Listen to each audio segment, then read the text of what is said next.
আল্লাহ না করুক কোনোদিন যদি আমার আর আমার বন্ধু বান্ধবের কনভারসেশন এবং আমাদের বয়স গ্রুপের যে কনভারসেশনগুলো আছে সেগুলো যদি কোনোদিন ভাইরাল হয়ে যায় তাহলে আমাদের কি হবো? সর্বপ্রথম হচ্ছে আমাদের মা বাবা ঘর থেকে লাথি মেরে আমাদেরকে বাইরে করে দেবে।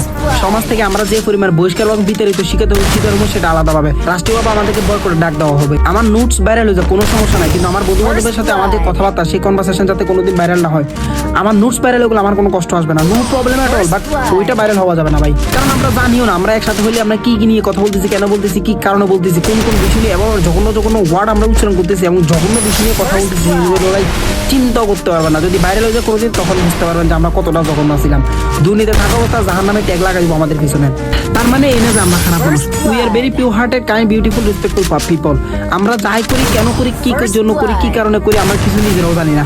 আমরা বয়েজ গ্রুপে জাস্ট অ্যাড হইলে আমরা যখন বন্ধু বান্ধবের কথা শুরু করে দিই, জানি না আমাদের মধ্যে কোন জামা চলে এসে কোন ধরনের হিংস্রতা আমাদের মধ্যে কাজ করতে থাকে। আমরা কি কি বিষয় নিয়ে কথা বলা শুরু করে দিই একমাত্র আল্লাহ মাহবুদে জানে। আল্লাহ না করুক কোনোদিন আমাদের এইসব জিনিস ভাইরাল না হোক। আমরা মরার আগে শুধু একটা জিনিস দোয়া করি দেন ভাই, কেউ যেন আমাদের বয়েজ গ্রুপের চ্যাটিং এবং আমাদের মোবাইলের চ্যাটিং লিস্টকে এটাকে চেক না করতে পারে।